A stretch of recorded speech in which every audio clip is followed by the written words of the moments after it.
We are the Association for Child and Adolescent Mental Health, or AAM for short, and this is AAM Learn. Hello, and welcome to the Mind the Kids podcast. I'm Clara Faria, a junior doctor and aspiring child and adolescent psychiatrist. This podcast series is designed to inspire, educate, and foster a deeper understanding of the global landscape of mental health of children and young people. And on that note, it's a huge pleasure to have here today Professor Giovanni Salum. Professor Salum is the Senior Vice President of Global Programs at the Child Mind Institute, where he's making a global impact on mental health of children and young people worldwide. And he's also an academic. He's an associate professor at the Federal University of Rio Grande do Sul. And today we will be talking about his long and diverse research career that spans research, policy, and global impact. So welcome, Giovanni. It's a huge pleasure to have you here. Thank you so much for having me, Clara. It's really a pleasure to be here and an honor. Thank you. So if we can start with the research, the first topic I wanted to talk about is you've led a huge research project with national and I would say even global importance called the Brazilian high-risk cohort study. And if you could talk a little bit more about it to our audience and when did it start and its relevance. Perfect. So the Brazilian high-risk cohort study really started in 2007, 2008, when the Brazilian government at that time wanted to make a change, and they called the National Institutes for Science. It was a government call that put together many research groups, and was at that time that some leaders in our field, like Euripides, Jair, and Luiz Rodi, decided to get together the three major universities in the country, Unifesp, USP, and URGS at that time, and created a National Institute of Developmental Psychiatry. So that was very important because that funded this cohort called the Brazilian High-Risk Cohort. This study is truly remarkable, as you said. I'm very proud to be involved in that study, and I was doing that study when I was a research assistant. So Luis was coordinating that study, and I was he was the PI, and I was his right hand, let's say. And we were able to really design a study that was unlike any other studies at that time. A study that combined epidemiology, but also brain imaging, genetics, and trying to integrate all the scientific elements into that work stream. That study really was one of a kind. What we did in 2009, that we went to 57 schools in São Paulo and Porto Alegre, and we interviewed the family member, and they tell us about the whole family. So then what we did is we interviewed 10,000 people, and from those 10,000, 1,000 we selected randomly, 1,500 we selected by high risk, and we follow them over time every 3 years with an assessment. And this includes brain imaging, collecting blood, collecting information about their environment, their schools, geolocating their voice, their hair to investigate drug use, for example. And we just finished the fourth wave of data collection of that study with 80% retention. So this means we are able to investigate development in childhood from 6 years of age up until 32 years of age in multiple waves of data collection. So that study allowed us to publish 120 papers, many PhD, many master's degrees. So it's a study that really was able to help so many careers out there.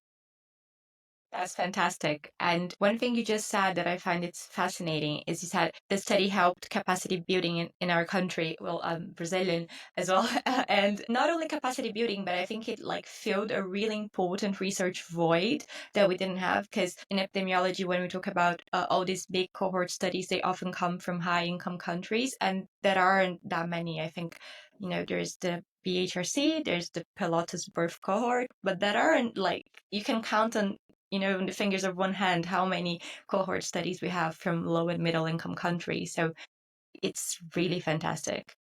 It is indeed. All the knowledge we have is really biased towards high income countries, right? And that goes into all the fields, genetics, imaging, all the social determinants of health. Really, we know a lot, for high-income countries, although 90% of the children of the world live in low and middle-income countries. So we really need to understand better what's going on. And it's for us to understand the biology. For example, there, as you said, there's very few studies. Some studies in India, some in South Africa, but very few number of studies investigating mental health. So the result of that is that our knowledge is really biased towards realities that are not represent most children of the world. I know it was a huge study and it's 15 years in the making, but I wanted to ask you, do you have a favorite research finding from BHRC? And if yes, can you share it with us? So that's a good question. I think I would say there are many. Let's say let me. Can I pick three? Of course. Okay. So let's say epidemiology wide, I would say the first one that I would like to discuss is that one study from Danielle Fattori that showed that 80% of children with a diagnosis of a mental health condition do not get any treatment. So basically, most of children that are out there do not receive any type of care. And that I think has an importance to policymakers, saying that sometimes people think there's over treatment. We think that we are over medicating, we are over treating children in our school environments. That might be the case for some high income countries. That might be the case by high income families in Brazil as well. But for the most of the population, we provide very little treatment. So that was the first one I would like to highlight. The second one, I would say like one paper published by Carola Ziebold and Sarah Evans Lacko. They made an assessment of determinants of incarceration in children. The one that was really standing out was poverty. So across everything we could investigate, poverty was the main social determinant for incarceration. And that means that I think those cash transfer programs that Brazil is so proudly of really have an important role here. We need to address social determinants really well, and I'm very happy that our country has done so much for poverty, and it needs to continue to do so. The last one I would say is perhaps a more biological one. I think it's also important for us to understand the biology of the mental health conditions, and I would say one study that was done by Louisa Axelrod. Was a research assistant, so she worked with me, and she, I think, published 5 or 6 papers during her graduation. She looked into how genetic risks are transmitted. And what we showed is that the behavior of the parent, the expression of the behavior of the parent carried by their genetic risk exerts part of the risk for their offspring. What that means is that when we are talking about genetic risk, there's also an environmental effect that is being done by the own expression of their parents' behavior. So just to say, to me, the nice thing is that the complexity as genes and environment interact to generate outcomes is something remarkable. And we still know little. We need to understand better how genes and environments really interact so we can disentangle what's modifiable for people to get better for their problems. Well, those are really three very interesting findings. As I have an epidemiology bias, I'm going to pick up on the first one because I think you said something very interesting that, it's often common to hear from colleagues and from even other doctors sometimes, oh, we're over medicalizing children. And yet this study shows this is clearly not the case for the majority of the Brazilian population. And I think when we talk about the reality of the Brazilian public health system, which is fantastic, but we're talking about a population of over 200 million people. So it does not reach everyone. And it's actually interesting because I know that there was a recent study done in the UK looking at the percentage of children with mental health problems that have had access to services, and it's actually not a high percentage. It's actually quite a low number, and I think it matches with what we're seeing now. Our mental health services that we call CAMS are heavily oversubscribed. Like, we have waiting lists of up to 3 years in some parts of the country for ADHD assessments and autism assessments. And I will provoke you on another finding that I found super interesting. So, in the recent paper you've published on the 15 years of the BHRC, you've also collected a few measures on educational health outcomes. And a finding I thought it was really fantastic is that you found that some traits, especially positive traits, they could mitigate the effect of mental health conditions on educational outcomes for children and young people, which we know usually mental health conditions have a negative impact on the educational health outcomes. And I wanted to know if you can talk a bit about that, because you were talking about what we can modify, right? And I think it's an interesting finding in that sense. Of course, yeah. I think to the first point, I would just add that I think I'm concerned about both ends. I think, for example, in the school environment, I do feel that sometimes we are using too much clinical terminology in the school environment. So sometimes it's not about like everyone is ADHD, there's no inattention. Everyone is depressed, there's no sadness. So there's this balance we need to take care of, which is understand what's the setting, right? In a health setting, that's one thing. In an educational setting, is a bit different, right? The second thing I would say, though, that you're right. Like I think when it comes to mental health, every country is a developing country, right? There's no mental health systems out there, and most countries are not equipped to deal with the needs of the young people over there. And going to the second point, I think that all our assessments and our measures are kind of biased towards to understand problems, right?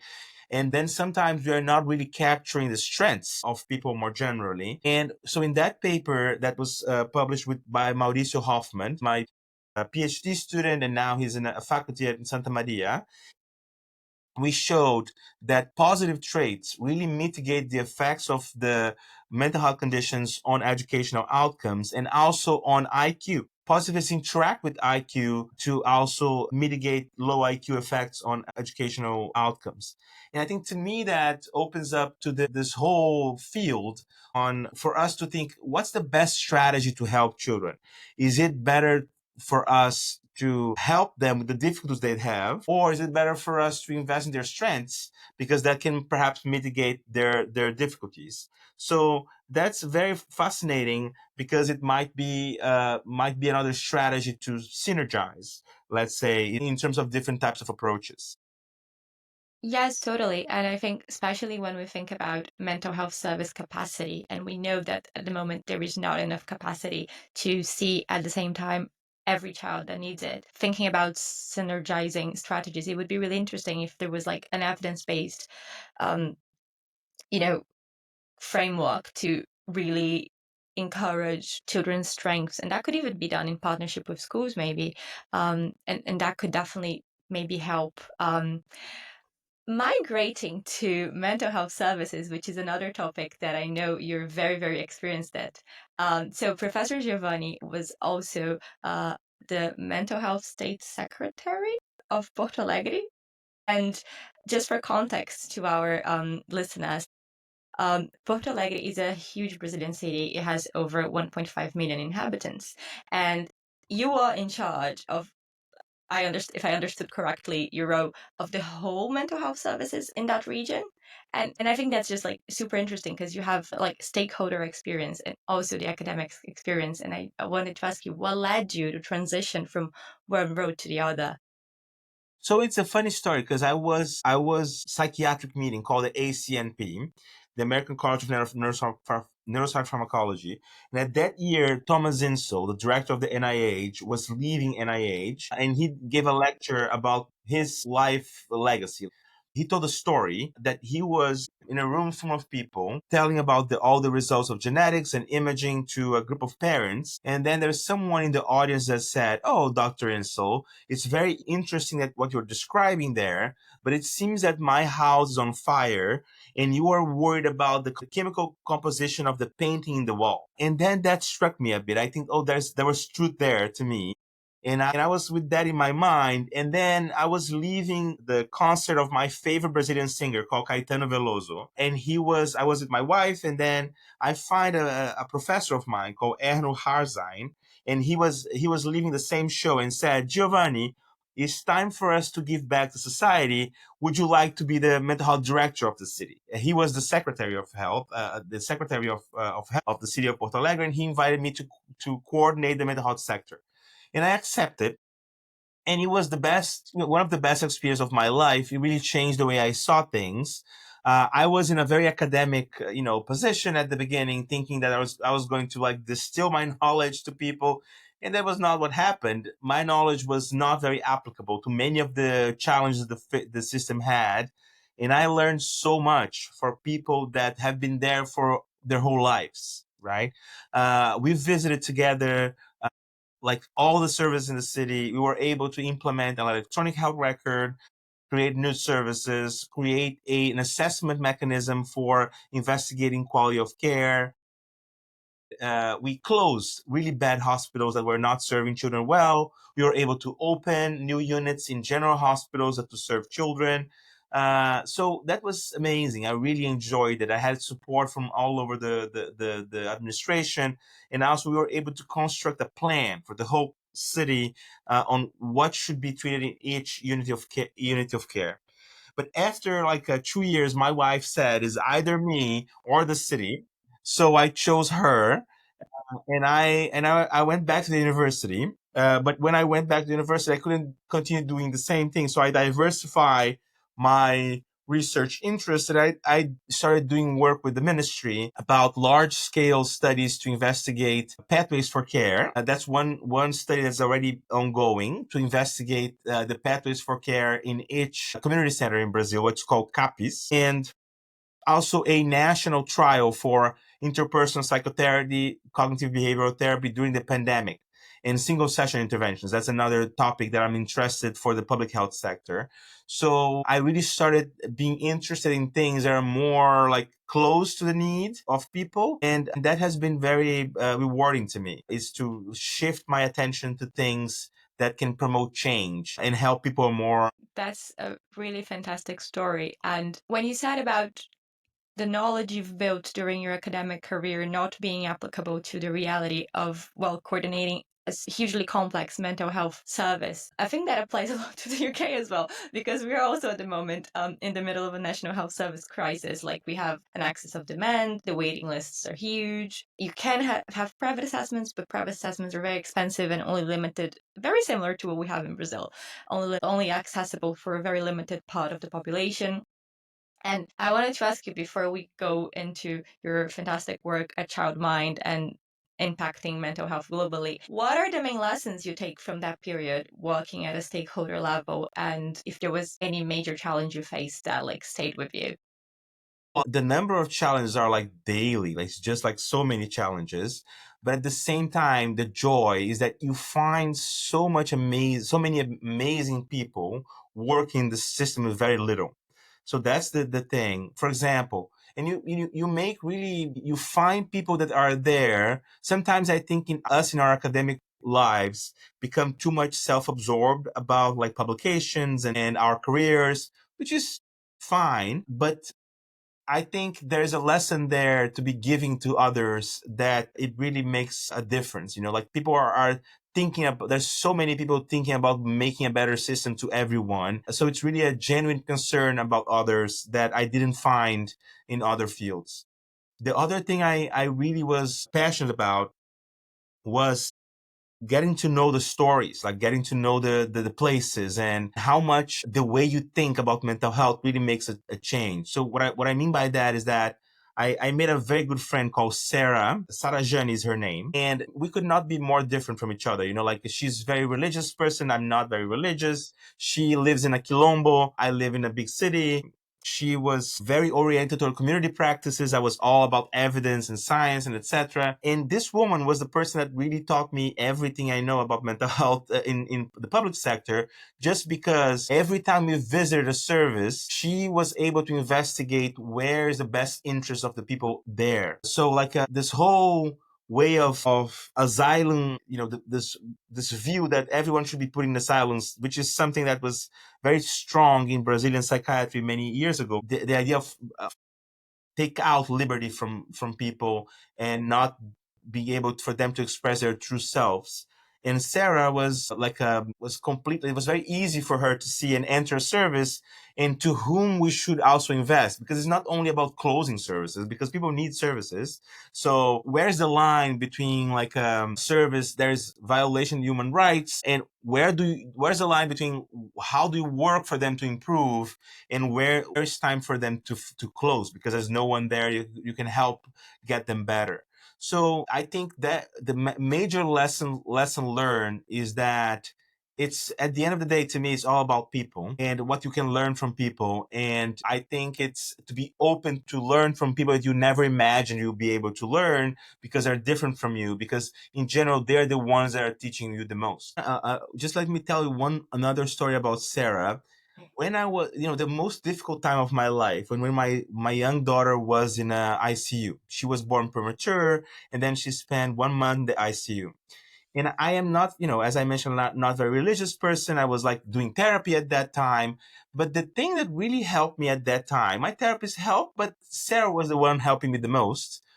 She was, I became, Sarah is her whole community, right? So she has a community of 30 people living with her, and her community sent me a song. They sent me a song which is called, like, Malu, which is my daughter's name. Open your mind for the breath of life that we are singing your way, let's say, right? So, and I was so attached to that song, and I sang that song every day. And that was able to carry me through this very difficult moment of my life.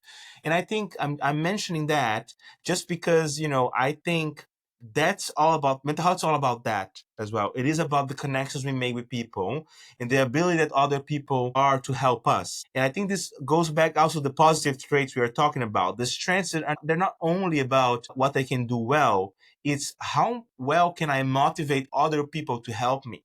And I think that type of thinking really got me thinking that, oh, perhaps there are other places in the world that really have that. That's really moving. And yes, I think what you're talking about a lot is kind of about integrating different perspectives. Because as you said, in the UK, there was like a similar transition to like from like inpatient based model of care to a more community based model of care. And we still have inpatient units, of course, but I like the bulk of the mental health care, the idea is to be done in the community. And I think, as you said, in Brazil, especially after the psychiatric reform that happened in early 2000s, there was a lot of clash. Here, there's also clashes, but yeah, it's really fascinating that you said that like you've became so close with your friend Sara that has like a totally different worldview from you, and yet like you could build something meaningful and contribute.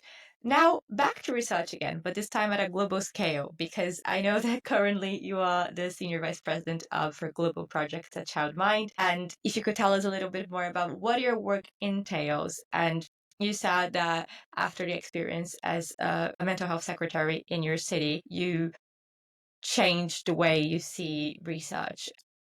I was working at the university with those national trials I mentioned. And then the Stavros Niarchos Foundation is a Greek foundation, reached out to the Child Mind Institute to create a capacity building program in Greece. So they were investing almost $1 billion in the Greek mental health sector. And they're truly remarkable. The Stavros Foundation really invests into things that are transferred to the government. So their model is really together with the ministry, understand something that's good for the Greek state. And they were building 3 hospitals, general hospitals, not psychiatric hospitals. They're building 3 hospitals in 3 different cities. And they said, oh, it's not only about building hospitals. You need to build capacity for people to be able to have good systems. So they reached out to Child Mind Institute at that time. And at that time, because of my scientific life, I had a partnership with Mike Milham. He was a neuroimaging researcher. And he said, oh, I have a friend that from my science life that is doing public health work. You should talk with them. And then that was when I joined the Child Mind, exactly to help build the capacity building program there in Greece. And I think that next chapter, it was not different. I think, and the reason I say that, because the success of that project was also about people. It was first the connections with people at the SNF Global Health Initiative that already had that model of sustainability very strongly into their DNAs. And the second was about finding connections with Greek professionals that wanted to make a difference. And in that case, let's say it was Anastasia Kumula. She was retiring for her position in the public health sector for many, many years.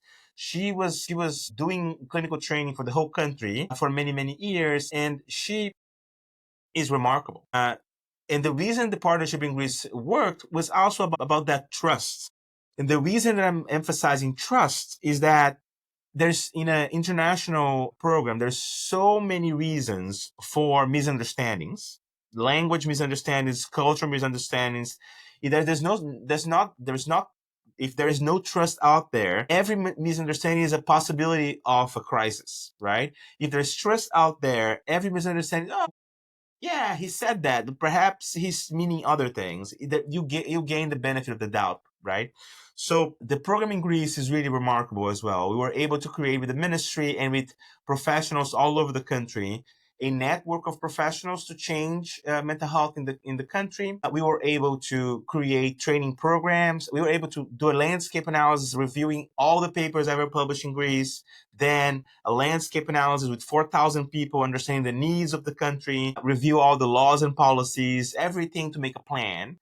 We were able to execute that plan around training. We are now training teachers about mental health literacy. We are training psychiatrists and psychologists on evidence-based protocols for the health sector. We are now training judges for mental health sector as well, because there's a big need. Judges make decisions about children's lives all the time. They need to be informed about mental health as well. We were able to create a website called kemi.gr that has psychoeducational information for the Greek population in a credible way. And we were able to create a YouTube and youth engagement groups all over the country. So really remarkable, a whole capacity building strategy for the country in a way that's very powerful. And just like to end, that was very successful, that the funder decided to expand that model to other countries and create the SNF Global Center that's now expanding that capacity building model to Brazil and South Africa, and also doing other projects in other countries. Yeah.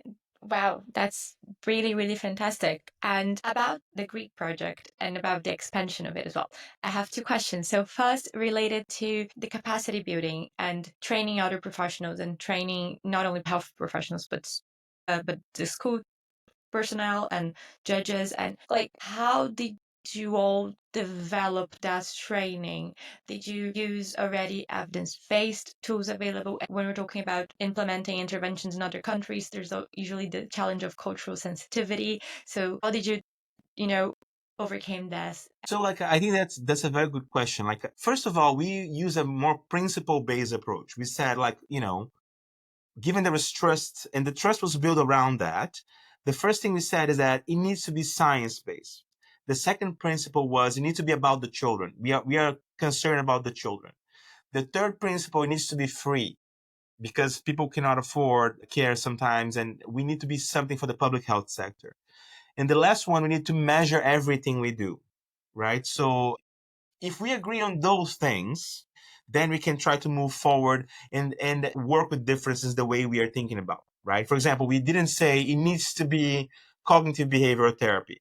No, we said it needs to have evidence. If it's interpersonal therapy, that's fine. It needs to have evidence behind it, right?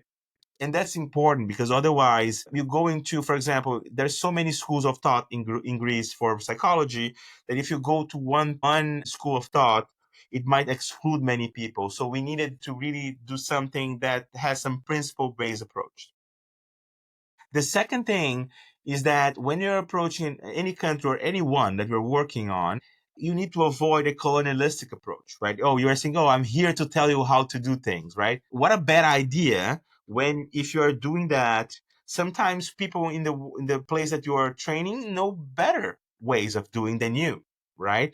And the worst thing that can possibly happen is for you to be teaching something that's worse than is already established, right? So you need to position yourself, and that's something we have, always knew, but it was able to develop our model as a catalytic agent, right?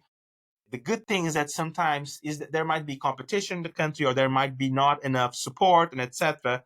So external people can help get people together, but it needs to have a catalytic approach, which is basically saying, I'm here to help you connect, to help you, and we can do things together. And we can also inject evidence, inject international experience and things like that. So that was the way we did everything. Everything was very collaborative. Everything was a co-creation process. It was not really a cultural adaptation, translation. We co-created everything we did with them. And all the short guides, all the manuals were created with Greek professionals, with Greek input. It was very strongly connected. It was difficult, but that's the only way. It's empowering local agents to make changes, to help them make change. I see. But my second question was actually more of a curious question referring to Brazil, because I see that lots of the work you're doing is about, as you just said, empowering local communities. And if you can share a little bit, what are your plans for Brazil and South Africa? And both you and I know that there is a huge necessity for capacity building in child and adolescent mental health in Brazil.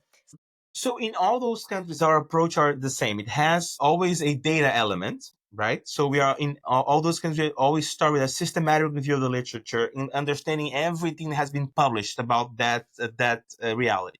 And we have done for Brazil, and we have done for South Africa, and we have done for Greece. The second element is we are doing epidemiological studies in all those three countries. The first ever epidemiological studies for mental health in children, like a nationally representative sample. So that's another element that's called part of the data element. The second is really about training, right? So it's about evidence-based types of trainings.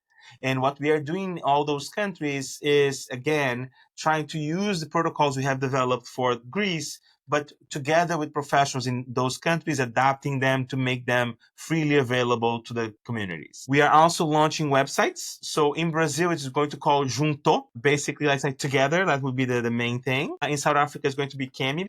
CAMI is called Child Adolescent Mental Health Initiative. So we call CAMI in Greece, and here in the US, going to be like campaigns about mental health, but also psychoeducational information, credible information for parents and children and educators. Then we have a component on fellowships that empowering like local leadership, and we have gatherings. Like that's the whole strategy, right?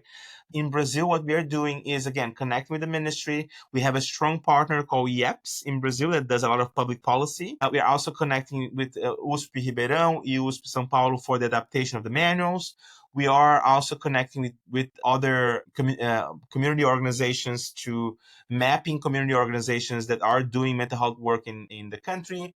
We are partnering with states, with state of Pernambuco and state of Rio Grande do Sul to do a mental health literacy strategy. So we are partnering with many, let's say, pilot studies with the idea of informing a national policy, right? So that's the strategy there. And the same in South Africa. So in South Africa, we are doing more of this community work because there's so much of the care that's provided in mental health for children that's done in the communities. It's called Waves for Change, the School of Hard Knocks, Grassroots Soccer, Community Keepers. There's many institutions that are doing what they call task shifting approaches. So what means is that you lay professionals provide the therapy under supervision of experienced professionals for young people. And they use a lot of this near to peer approach, which is ways that you can see near peers teaching therapeutic concepts, or being there for people in therapeutic concepts for younger people. And that's the richness of this whole thing, is that we are now thinking about ways that this near to peer approach could be also be transferred to Brazil, like grassroots soccer, for example, like it's having attention of people to mental health. So in grassroots soccer, for example, plays, after the soccer plays, you use therapies to engage men, for example, into talking about their emotions. That's something that's not frequently seen in Brazil, right? Although there's so much being done. So we are also connecting and learning so much as we go along. But the whole principle-based approach is the same. It is about catalyzing change. It is about trying to integrate science, measure what we're doing, and working with communities for that to become something that can inform national strategies and benefit as many people as we can. Well, that's all fantastic. And just to wrap up our super interesting conversation today, I wanted to ask you, the common theme, as you said, is building trusting relationships with people and doing fantastic mental health research. But your career has spanned many different areas.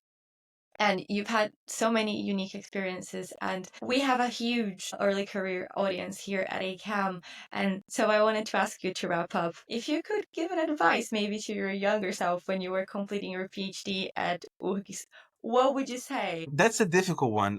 I feel so privileged. I love the work I'm doing. Like I feel really, really so privileged to have those experiences. And I was only able to do that, I think, also because I had amazing mentors. I had Louis was one of my mentors, Gisele was one of my mentors, and then I went to NIH and spent time with Danny Pine and Ellen Love that were my mentors. And then now Kathleen, Peter Zatmir are helping me. So I think finding mentors that you can trust and that they can act in your best interest, I think that's very important, right? Everyone, like one thing that I think, and I think I like a lot. I'll sound a bit like a childish, but in any case, I'll risk it. I'm very fan of Moana, and then because I have a 4-year-old, so that's my world right now, right? And there's one of the songs that they wrote for Moana is that they say that the people you know will change you, right? And I think that's true. We can only change by the people we know and love in a way. The other thing is the things you have learned will guide you. I agree. I think things that we have learned not change you, right? But really can guide where we are going, right? And the last part is, and nothing on earth can silence the voice that is still inside you. And I think that's to listen to yourself, right? That's the part actually was harder for me. Therapy helped me a bit to listen to that voice. For example, if I had not listened to that voice, all the people in the scientific career always said, "Oh, you need to focus. You need to focus." And I didn't listen to that. I was, "No, I don't want to. I don't want to focus. I want to be to experience." Of course, that's risky if you want to be a researcher, right? So it depends on the voicing, the voice inside you. I would say that this is about that. It's about what do you want to do? What there's in my way of thinking, there's only one life. The only decision is about, and that Danny Pine helped me understand that, is that the only decision you have is how you want to spend your time, right?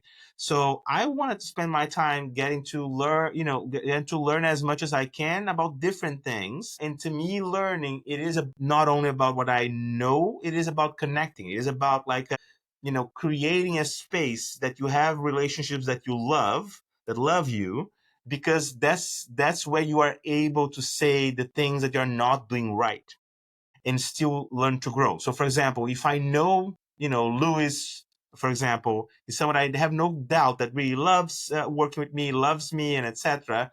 He can be critical and say, "You didn't do that well. That's not a good idea," right? And I can take it not as a personal criticism. I can take it, oh, he wants me to grow, and I can grow in that direction, right? So for me, learning was about that. That is where things grow, is when you're able to disagree and exchange experiences in a way that is, if you believe or you are certain that you share a common goal, which is to do good for children, right? So I think I would say that. I think that I would say Moana, which is basically those three things, is what you learn can guide you. The people who are going to spend your time are going to change you, and you have to listen to yourself. On that note, I'm going to end this really, really fantastic podcast. Thank you so, so much for taking the time to speak to me. And next week, we're going to receive Tom Osborne, which actually, curious fact for the listeners, it was Professor Giovanni who introduced me to him and all his fantastic work he's been doing in Kenya at the Sharimi Institute. So yeah, see you It's next amazing. Please, listeners, see that. Tom, I'm a fan. I'm really a fan.